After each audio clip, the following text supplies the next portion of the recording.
எல்லாருக்கும் வணக்கம். இது உங்கள் study with Darshan YouTube channel. இந்த வீடியோவில் ஜூலை 23ஆம் தேதிக்கான கரண்ட் அஃபேர்ஸ் பார்க்க போகிறோம். டுடே கரண்ட் அஃபேர்ஸ் பார்க்கறதுக்கு முன்னாடி எஸ்டர்டே கரண்ட் அஃபேர்ஸ் ரிவிஷன் பார்த்துட்டு ஸ்டார்ட் பண்ணலாம். 22 ஜூலை கரண்ட் அஃபேர்ஸ் ரிவிஷன். ஒவ்வொரு கொஸ்டினுக்கும் நீங்கள் ஆன்சர் கமெண்ட் பண்ண ஆரம்பிச்சிடலாம். ஃபர்ஸ்ட் கொஸ்டின், தமிழகத்தில் முதல் முறையாக ISO தரச்சான்று பெற்ற அரசு தொடக்கப்பள்ளி எது? ஆன்சர் கொண்டப்ப நாயக்கன்பட்டி அரசு தொடக்கப்பள்ளி. ஸ்டீம் கல்வி முறை என்பது கீழ்கண்ட எதனை உள்ளடக்கியது? ஆன்சர் அனைத்தும். சோ கலை, அறிவியல், தொழில்நுட்பம், பொறியியல், கணிதம் இது ஐந்துமே உள்ளடக்கியதுதான் ஸ்டீம். அதே மாதிரி ஸ்டெம் அப்படிங்கிறது எதை உள்ளடக்கியது? இதுக்கான ஆன்சரை கமெண்ட் பண்ணுங்க. இது உங்களுக்கான கொஸ்டின். அடுத்து, பிரிட்டனின் செயற்கை அறிவுத்துறை அமைச்சராக நியமிக்கப்பட்டுள்ளவர் யார்? ஆன்சர் கனிஷ்க நாராயணன். இந்தியாவில் பொது சிவில் சட்ட மசோதாவை அமல்படுத்திய 4வது மாநிலம் எது? ஆன்சர் மத்திய பிரதேச மாநிலம். இந்தியாவில் புதுப்பிக்கத்தக்க எரிசக்தி உற்பத்தி திறன் எத்தனை ஜிகாவாட்டாக அதிகரித்துள்ளது? So answer 288.58 gigawatt. இதுல நம்ம புதைப்படிவமற்ற எரிபொருள் அல்லாத மூலங்கள் மூலமா மின்சாரம் உற்பத்தி அப்படின்னு சொல்லி பார்த்தோம்னா அது 297.36 ஜிகாவாட். 2025 to 26ஆம் நிதியாண்டில் இந்தியாவின் கடன் ஜிடிபி விகிதம் டேஷ். ஆன்சர் 58.2%. இணைய குற்றங்களை தடுக்க எத்தனை நகரங்களில் ஒருங்கிணைப்பு குழுக்கள் அமைக்கப்பட்டுள்ளது? ஆன்சர் 7 நகரங்கள். 2025 to 26ஆம் நிதியாண்டில் நாட்டின் மொத்த வர்த்தக ஏற்றுமதியில் தமிழகம் எத்தனையாவது இடத்தை பிடித்துள்ளது? Answer 3rd place. PLI திட்டம் எந்த ஆண்டு தொடங்கப்பட்டது? ஆன்சர் 2020ஆம் ஆண்டு தான் ப்ரொடக்ஷன் லிங்க்டு இன்சென்டிவ் ப்ரோக்ராம்ங்கிறது லான்ச் பண்ணியிருப்பாங்க. 2026ஆம் ஆண்டுக்கான உலகின் மிகவும் அமைதியான நாடுகள் பட்டியலில் இந்தியா எத்தனையாவது இடத்தை பிடித்துள்ளது? ஆன்சர் 127ஆம் இடம். இப்போ டுடே கரண்ட் அஃபேர்ஸ் பார்க்கலாம். So 23rd July current affairs பார்க்குறோம். அதுக்கு முன்னாடி ஒரு குவாட் பார்த்துட்டு ஸ்டார்ட் பண்ணலாம். சரி கவனிங்க. The only impossible journey is the one you never begin. அதாவது நம்ம வாழ்க்கையில இம்பாசிபிள் ஜேர்னி, இம்பாசிபிளான நடக்காத ஒரு பயணம் அப்படின்னு சொல்லி பார்த்தோம் அப்படின்னா அது இன்னுமே நீங்க ஸ்டார்ட் பண்ணாத ஒரு விஷயம் தான் அது இம்பாசிபிள் ஆனது. நீங்க ஸ்டார்ட் பண்ணாதானே அந்த ஜேர்னி அப்படிங்கிறது இருக்கும். ஸோ நீங்க ஸ்டார்ட்டே பண்ணல அப்படின்னா அந்த ஜேர்னி அப்படிங்கிறது இம்பாசிபிள் தான். ஸோ அதே தான், நீங்க எப்போதுமே ஸ்டார்ட் பண்றதுக்கு ஹெசிடேட் பண்ணக்கூடாது. ஸ்டார்ட் பண்றது பெர்ஃபெக்டா தான் ஸ்டார்ட் பண்ணணும் அப்படின்னு சொல்லி நினைக்கக்கூடாது. இம்பர்ஃபெக்டா இருந்தாலும் முதல் ஸ்டெப்பை நீங்க எடுத்து வச்சீங்க அப்படின்னா அந்த ஜேர்னி அப்படிங்கிறது அதாவது அந்த ஜேர்னிங்கிறது ஒரு ஆரம்பம் ஆயிரும். அப்போ அந்த ஜேர்னிங்கிறது எங்கே போய் முடியும் அப்படிங்கிறது நீங்க போக போக தெரிஞ்சிடும். எப்போதுமே ஃபர்ஸ்ட் ஸ்டார்ட் பண்ணணும். நான் எவ்ரி குவாட்லயுமே நிறைய குவாட்ல இந்த ஸ்டார்ட் பண்றது அதை பத்தி தான் நம்ம அதிகமா பேசியிருப்போம். ஸோ எதா இருந்தாலும் ஃபர்ஸ்ட் ஸ்டார்ட் பண்ணுங்க. எந்த விஷயமா இருந்தாலும் ஸ்டார்ட் பண்ணாதான் அந்த ஜேர்னிங்கிறது ஸ்டார்ட் ஆகும். இல்லைன்னா அது இம்பாசிபிள் ஜேர்னியா இருக்கும். So Tamil Nadu current affairs, Tamil Nadu scheme. First question, காலை உணவு திட்டத்துக்கு யாருடைய பெயர் சூட்டப்பட்டுள்ளது?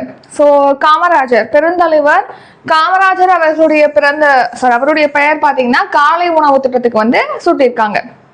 காலை உணவு திட்டம் அப்படிங்கிறது ஒரு 2022ஆம் ஆண்டு தொடங்கப்பட்ட ஒரு திட்டம். இந்த ஸ்கீம்ல தொடக்க பள்ளிகள் இருக்கு இல்லையா, 1 to 5th வரைக்கும் படிக்கக்கூடிய அரசு தொடக்க பள்ளிகள், அரசு உதவி பெறும் தொடக்க பள்ளிகள்ல குழந்தைகளுக்கு காலை உணவு இலவசமாக வழங்கப்படுகிறது. ஸோ அந்த திட்டம் இப்போ 6 to 8th வரைக்கும் எக்ஸ்டெண்ட் பண்ண போறாங்க, விரிவாக்கம் செய்ய போறாங்கன்னு சொல்லி பார்த்திருக்கோம். இந்த திட்டத்துக்கு இப்போ என்ன பெயர் வைக்கிறாங்க? பெருந்தலைவர் காமராஜருடைய பெயரானது சூட்டப்படும் அப்படின்னு சொல்லி தெரிவிச்சிருக்காங்க. இப்போ புதுசா 6 to 8th வரைக்கும் இதை எக்ஸ்டெண்ட் பண்ண போறாங்க. ஏற்கனவே இந்த ஸ்கூல், அதாவது இந்த திட்டமானது 37,447 பள்ளிகள்ல செயல்படுத்தப்பட்டு வருது. இப்போ 6 to 8th வரைக்கும் எக்ஸ்டெண்ட் பண்றதுனால இன்னும் ஒரு 15,000 பள்ளிகள்ல இந்த திட்டமானது விரிவாக்கம் செய்யப்படும். இதுக்கு கூடுதலா பாத்தீங்கன்னா ஆண்டுக்கு 600 கோடி அப்படிங்கிறது செலவாகும் இந்த விரிவாக்கத்திற்கு அப்படின்னு தெரிவிச்சிருக்காங்க. எப்போ இந்த விரிவாக்க திட்டத்தை லான்ச் பண்றாங்க அப்படின்னா செப்டம்பர் 17ஆம் தேதி, அதாவது பெரியாருடைய பிறந்த நாள் அன்னைக்கு இதை எக்ஸ்டெண்ட் பண்றாங்க இந்த ஸ்கீமை. அடுத்து இன்டர்நேஷனல் கரண்ட் அஃபேர்ஸ். 15 வயதுக்கு உட்பட்ட சிறார்களுக்கு சமூக ஊடக தடை விதித்த முதல் ஐரோப்பிய நாடு எது? Answer France. இப்போ நம்ம சோசியல் மீடியா பேன் அப்படின்னு சொல்லி பார்த்தோம்னா உலகிலே ஃபர்ஸ்ட் டைம் சோசியல் மீடியா பேனை கொண்டு வந்த நாடுனா ஆஸ்திரேலியா 16 வயதுக்கு உட்பட்ட சிறார்களுக்கு சோசியல் மீடியா பேனை வந்து அறிவிச்சிருப்பாங்க. நெக்ஸ்ட் வந்து மலேசியா, பிரேசில் இந்த நாடுகள்ல எல்லாம் அந்த சோசியல் மீடியா பேன் வந்து அறிவிச்சிருப்பாங்க சில்ட்ரன்ஸுக்கு 16 வயதுக்கு உட்பட்டவங்களுக்கு. இப்போ 15 வயதுக்கு உட்பட்ட சிறார்களுக்கு பிரான்ஸ்ல வந்து சோசியல் மீடியா பேன் வந்து அறிவிச்சிருக்காங்க. அப்படி அறிவிச்ச ஃபர்ஸ்ட் யூரோப் கண்ட்ரி வந்து இந்த பிரான்ஸ் தான். ஸோ பிரான்ஸ் வந்து சோசியல் மீடியா வந்து சில்ட்ரன்ஸுக்கு 15 வயதுக்கு உட்பட்ட சில்ட்ரன்ஸ்க்கு வந்து பேன் பண்ணியிருக்காங்க. சோசியல் மீடியானா என்னது, இந்த இன்ஸ்டாகிராம், ஃபேஸ்புக் அந்த மாதிரி இருக்கு இல்லையா, அதெல்லாம் தான் சோசியல் மீடியான்னு சொல்றோம். இதுல வந்து விளக்கம் அளிச்சிருக்காங்க. எஜுகேஷன் ரிலேட்டடா, சயின்ஸ், அதே மாதிரி தகவல் சார்ந்த விஷயங்களை வழங்கக்கூடிய ஆப் யூஸ் பண்றதுக்கு விளக்கம் அளிச்சிருக்காங்க. அதை யூஸ் பண்ணலாம் சில்ட்ரன்ஸ் அப்படின்னு சொல்லி. அடுத்து ரீசன் நியூஸ். ஆஸ்திரேலியா தான் ஃபர்ஸ்ட் டைம் 16 வயதுக்கு உட்பட்ட சிறார்கள் வந்து இந்த மாதிரி சோசியல் மீடியா யூஸ் பண்ண பேன் பண்ணது. அப்புறம் பிரேசில், நெக்ஸ்ட் மலேசியா பேன் பண்ணியிருக்கோம். அடுத்து நம்ம நாட்டில் கர்நாடகா மாநிலம் வந்து பேன் பண்ணியிருப்பாங்க. அடுத்து ஸ்போர்ட்ஸ் கரண்ட் அஃபேர்ஸ். 2026ஆம் ஆண்டுக்கான காமன்வெல்த் விளையாட்டு போட்டிகள் எங்கு நடைபெறுகிறது? Answer Glasgow. கிளாஸ்கோல பாத்தீங்கன்னா இந்த வருஷம் வந்து காமன்வெல்த் விளையாட்டு போட்டிகள் அப்படிங்கிறது நடத்தப்பட இருக்கு. ஸோ காமன்வெல்த் கேம்ஸ் 2026 ஸ்காட்லாந்துல கிளாஸ்கோல தான் இந்த வருஷம் நடக்குது. ஜூலை 23 ஆகஸ்ட் 2 வரைக்கும் ஒரு 11 நாட்களுக்கு இந்த போட்டிங்கிறது நடக்க போகுது. 74 நாடுகள் வந்து இதுல பார்ட்டிசிபேட் பண்ணுவாங்க. இதுல 10 விளையாட்டுகள் அப்படிங்கிறது நடக்குது. இதுக்கு மேலே பாத்தீங்கன்னா அதிகமா 20 விளையாட்டுகள் வரைக்கும் போட்டிகள் நடந்திருக்கும் இதுக்கு முன்னாடிலாம். இப்போ அந்த ஸ்போர்ட்ஸோட எண்ணிக்கையை குறைச்சிட்டாங்க. 10 விளையாட்டு போட்டிகள் தான் நடக்கும். பேரா ஸ்போர்ட்ஸா இருக்குன்னா 6 விளையாட்டு போட்டிகளானது நடக்கும். அடுத்து 4 இடங்கள்ல இந்த போட்டியானது நடக்கும்னு சொல்லியிருக்காங்க. 3000க்கும் அதிகமான அத்லெட்ஸ், விளையாட்டு வீரர்கள் இதுல பங்கேற்கிறாங்க. இந்தியால இருந்து பாத்தீங்கன்னா 191 பேர் போறாங்க. குழுவினர் 191 பேர் அடங்கிய குழுவானது போகுது இந்தியால இருந்து. அதுல 78 பேர் வீரர்கள், 48 வீராங்கனைகள், 65 பேர் வந்து அபிஷியல்ஸ் போறாங்க. ஸோ என்னென்ன ப்ராமினெண்டா உள்ள விளையாட்டு வீரர்கள் இந்தியால இருந்து போறாங்க அப்படின்னா, நீரஜ் சோப்ரா, ஸோ இவர் வந்து ஈட்டி எறிதல் வீரர். Next Mirabai Chanu, weightlifting, பளுதூக்குதல் வீராங்கனை. அப்புறம் லவ்லீலா போர்கோஹைன், குர்விந்தர் சிங், அனிமேஷ் குஜூர், அப்புறம் முரளி ஸ்ரீசங்கர், இவங்க எல்லாமே வந்து இந்த காமன்வெல்த் விளையாட்டு போட்டிகள்ல இந்தியா சார்பில் பங்கேற்கக்கூடிய மிக முக்கியமான வீரர்கள். அவங்க என்ன ஸ்போர்ட் அப்படிங்கிறதும் பார்த்துக்கோங்க. இந்த காமன்வெல்த் விளையாட்டு போட்டியை இந்தியா நடத்திருக்கா அப்படின்னு கேட்டா நடத்திருக்கு. லாஸ்டா 2010 நியூ டெல்லியில இந்தியா வந்து நடத்திருக்கு. 4 வருஷத்துக்கு ஒரு தடவை இந்த காமன்வெல்த் விளையாட்டு போட்டி அப்படிங்கிறது நடத்தப்படுது. ஸோ இந்த காமன்வெல்த் விளையாட்டு போட்டி பத்தி பார்த்தோம்னா, ஒலிம்பிக் அப்புறமா ஏசியன் கேம்ஸ்க்கு அப்புறமா 3ஆவதாக மல்டி ஸ்போர்ட்ஸ் இருக்கக்கூடிய ஒரு முக்கியமான விளையாட்டு போட்டியா காமன்வெல்த் விளையாட்டு போட்டி அப்படிங்கிறது இருக்கு. ஆஸ்திரேலியா தான் அதிக தடவை 5 தடவை வந்து இந்த காமன்வெல்த் போட்டியை வந்து நடத்தியிருக்கு. ஸோ நெக்ஸ்ட் வந்து கிளாஸ்கோ இப்போ இந்த போட்டியை 2வது முறையாக நடத்துறாங்க. ஸோ அதே விவரங்கள் தான் இங்கேயும் நம்ம கொடுத்துருப்போம். Next national current affairs. மாவட்ட நீதிபதிகளின் ஓய்வு வயதை எத்தனையாக உயர்த்துவது குறித்து பரிசீலிக்குமாறு உச்சநீதிமன்றம் உத்தரவிட்டுள்ளது.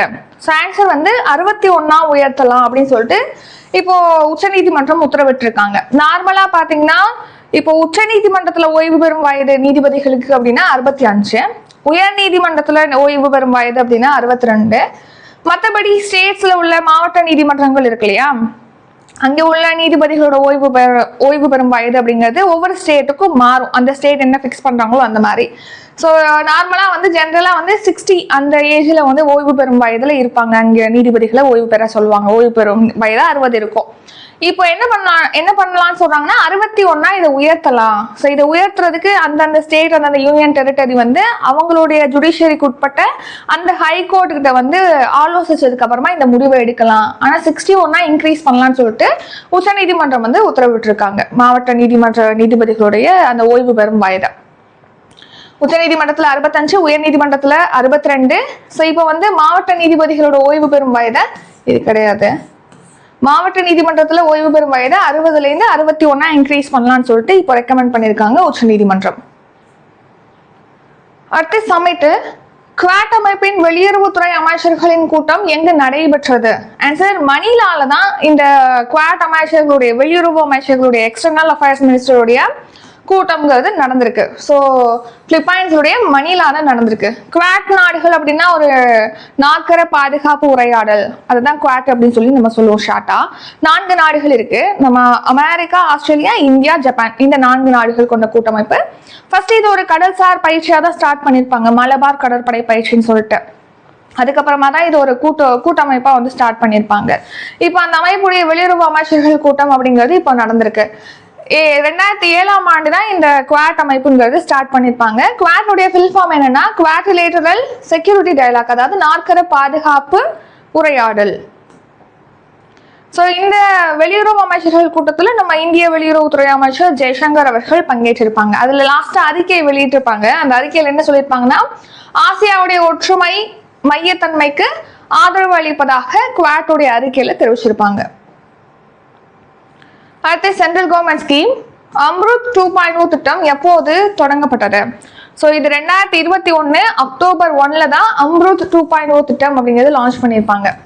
ஸோ நகரங்கள்ல உள்கட்டமைப்பை மேம்படுத்தணும், குடிநீர் வசதியை மேம்படுத்தணும் அப்படிங்கிற வகையில தான் அம்ருத் ஸ்கீம்ங்கிறது ஃபர்ஸ்ட் ஃபேஸ் அப்படிங்கிறது 2015 ஜூன் மாதம் 25ஆம் தேதி லான்ச் பண்ணியிருப்பாங்க.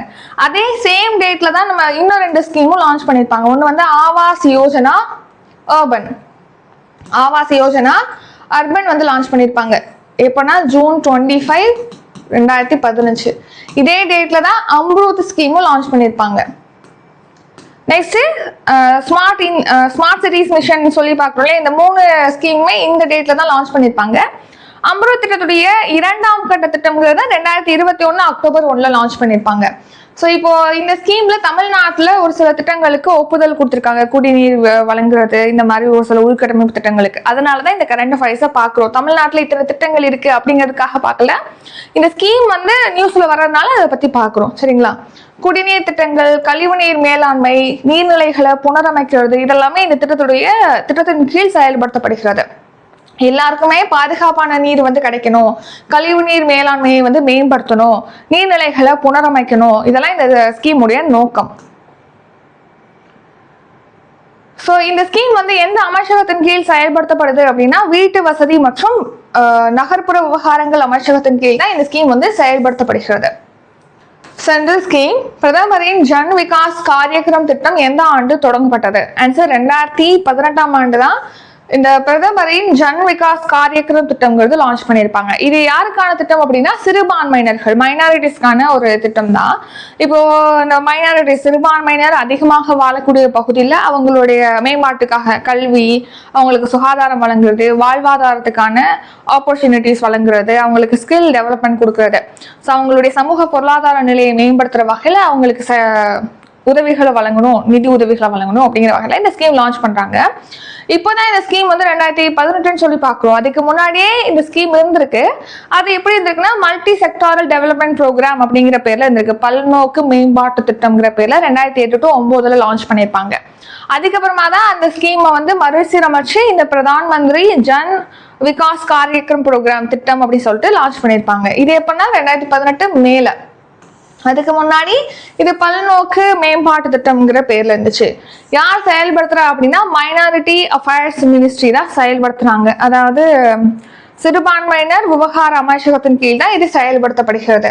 ஸோ இன்க்ளூசிவான ஒரு டெவலப்மெண்ட்டை கொண்டு வரணும், அனைவரையும் உள்ளடக்கிய வளர்ச்சியை கொண்டு வரணும். ஸோ அதன்படி சிறுபான்மையினர்களுக்கு என்ன பண்ணணும், அவங்களுக்கான உதவிகள், கல்வி, சுகாதாரம், திறன் பயிற்சிகள், நெக்ஸ்ட் அவங்களுக்கான வாழ்வாதார உதவிகளை வழங்கணும் அப்படின்னு சொல்லிட்டு பேசிக் விஷயங்களை அவங்களுக்கு வழங்கணும், வசதிகளை வழங்கணும்னு இந்த ஸ்கீம் லான்ச் பண்ணியிருப்பாங்க. ஸோ சேம் அதே விஷயம் தான் இருக்கும். இதில் பார்த்தீங்கன்னா நிதி உதவி கொடுக்குறாங்க இல்லையா இந்த ஸ்கீமுக்கு, அந்த நிதி உதவியில் இப்போ ஸ்டேட் கவர்மெண்ட், சென்ட்ரல் கவர்மெண்ட் இவங்க 2 பேரும் பகிர்ந்தளிச்சு தான் இந்த ஸ்கீமை செயல்படுத்துறாங்க. அதில் சென்ட்ரல் கவர்மெண்ட் வந்து 60% கொடுப்பாங்க, ஸ்டேட் கவர்மெண்ட் வந்து 40% வந்து இதில் நிதி பங்களிப்புங்கிறது வழங்குவாங்க. இதுவே வடகிழக்கு மாநிலங்களா இருக்கு அப்படின்னா, அங்கே வந்து சென்ட்ரல் கவர்மெண்ட் வந்து 90%, அந்த ஸ்டேட் வந்து 10% நிதி பங்களிப்பு அப்படிங்கிறது வழங்குவாங்க. இன்னொன்று, இதுக்காக ஒதுக்கக்கூடிய நிதியில பார்த்தீங்கன்னா, பெண்கள் மற்றும் சிறுமிகளுடைய திட்டத்துக்காக 33% 40% வரைக்கும் அவங்களுக்காக ஸ்பெண்ட் பண்ணணும், அவங்களுடைய திட்டங்களுக்காக ஸ்பெண்ட் பண்ணணும் அப்படின்னு சொல்லி தெரிவிச்சிருக்காங்க. இந்த துறைக்கான அமைச்சராக இப்ப யார் இருக்காங்கன்னா, கிரண் ரிஜிஜு.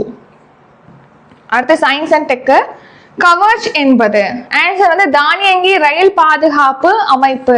ஸோ 2 ட்ரெயின் பார்த்தீங்கன்னா ஒரே ட்ராக்ல வருது அப்படின்னா இந்த கவச் வந்து என்ஜின்ல பொருத்திருப்பாங்க. ட்ரெயினுடைய என்ஜின் அந்த தண்டவாளங்கள்ல எல்லாம் பொருத்திருப்பாங்க. அப்போ வந்து என்ஜின்ல உள்ள கவர்ஸ் வந்து உணர்ந்து அந்த ட்ரெயினை ஸ்டாப் பண்ணிடும், மோதிக்காம அந்த விபத்துங்கிறது தடுக்கப்படுது. அதே மாதிரி சிக்னல் போட்டதுக்கு அப்புறமும் ட்ரெயின் வந்து நிக்காம போகுது அப்படின்னா அந்த சிக்னலை உணர்ந்து கவர்ஸ் வந்து ட்ரெயினை ஸ்டாப் பண்ணிடும். ஸோ இதனாலையும் நிறைய விபத்துகள் அப்படிங்கிறது தடுக்கப்படுது, அந்த ரயில் விபத்துகள்ங்கிறது. ஸோ தானியங்கி ரயில் பாதுகாப்பு அமைப்பு தான் இந்த கவர்ஸ் அப்படிங்கிறது. பேரை பார்க்குறோன்னா தமிழ்நாட்டில் இவ்வளோ கிலோமீட்டருக்கு கவர்ஸ் வந்து பயன்படுத்துகிறோம் அப்படின்னு சொல்லியிருப்பாங்க. ஸோ மெயின் என்னன்னா கவர்ஸ் தொழில்நுட்பம். அது என்னன்னா தானியங்கி ரயில் பாதுகாப்பு அமைப்பு. இது உள்நாட்டிலே உருவாக்கப்பட்டதான் இந்த கவர்ஸ் தொழில்நுட்பம். அடுத்து நேஷனல் கரண்ட் அஃபேர்ஸ். FCRA-வை நிர்வகிக்கும் அமைச்சகம் எது? ஆன்சர் மத்திய உள்துறை அமைச்சகம் தான் இந்த FCRA அப்படிங்கிற சட்டத்தை வந்து நிர்வகிக்கக்கூடிய ஒரு அமைப்பா இருக்கு, அதாவது மினிஸ்ட்ரியா இருக்கு. FCRA அப்படின்னா ஃபாரின் கான்ட்ரிபியூஷன் ரெகுலேஷன் ஆக்ட். அதாவது வெளிநாட்டிலேருந்து இங்க வந்து நிதி அப்படிங்கிறது கொடுக்குறாங்க இல்லையா, பணங்கிறது இங்க அனுப்புறாங்க இல்லையா, ட்ரஸ்ட்டுக்கு அனுப்புறாங்க இல்லையா, அந்த ட்ரஸ்ட் அந்த பணத்தை வந்து ரெகுலேட் பண்ணக்கூடிய ஒரு ஆக்ட் தான் இந்த FCRA ஆக்ட் அப்படின்னு சொல்லி பார்க்குறோம். இது எப்படி செயல்படும்னா, இங்க ஒரு ட்ரஸ்ட் இருக்கு. ஸோ ஒரு கிரீன் ட்ரஸ்ட்னு வச்சுக்கோம். கிரீன் ட்ரஸ்ட் வந்து நம்ம நாடு முழுக்க ஒரு மரக்கன்றுகள் 10 லட்சம் மரக்கன்றுகள் நடுவதற்கு திட்டமிட்டிருக்காங்க. அந்த திட்டத்துக்கு ஹெல்ப் பண்றதுக்காக ஒரு ஜெர்மனி நிறுவனம், ஜெர்மனில ஒரு அமைப்பு இருக்கு. அந்த அமைப்பு இங்க உள்ள இந்த ட்ரஸ்ட்டுக்கு பணம் கொடுக்கணும்னு சொல்லிட்டு விரும்புறாங்க. அப்படியே அந்த ஜெர்மனி நிறுவனம் வந்து இங்க பணம் கொடுக்குறாங்க இந்த ட்ரஸ்ட்டுக்கு. ஜெர்மனி நிறுவனம் வந்து இங்க உள்ள இந்தியாவில் உள்ள ட்ரஸ்ட்டுக்கு வந்து பணம் கொடுக்குறாங்க அப்படின்னா டைரக்டா அப்படியே ட்ரஸ்டோட அக்கௌண்ட்டுக்கு டிரான்ஸ்ஃபர் பண்ண முடியாது. அதுக்கு என்ன பண்ணிருக்கணும்னா, ஃபர்ஸ்ட் இந்த நம்ம இந்தியாவில் உள்ள ட்ரஸ்ட் வந்து FCRA ஆக்ட் கீழே பதிவு செஞ்சிருக்கணும். அவங்களுடைய ட்ரஸ்ட்டை பதிவு செஞ்சதுக்கு அப்புறம் ஒரு அக்கௌண்ட் இவங்களுக்கு இருக்கணும். ஸோ மேனுவலா இவங்க நார்மலா வந்து ஒரு அக்கௌண்ட் லோக்கலா வச்சிருக்காங்க அப்படின்னாலும் இவங்க SBI டெல்லி பிரான்ச் இருக்கு இல்லையா, அங்கே இவங்களோட அக்கௌண்ட் அப்படிங்கிறது கன்ஃபார்ம் ஓபன் பண்ணிருக்கணும். இது மேண்டேட்டரி.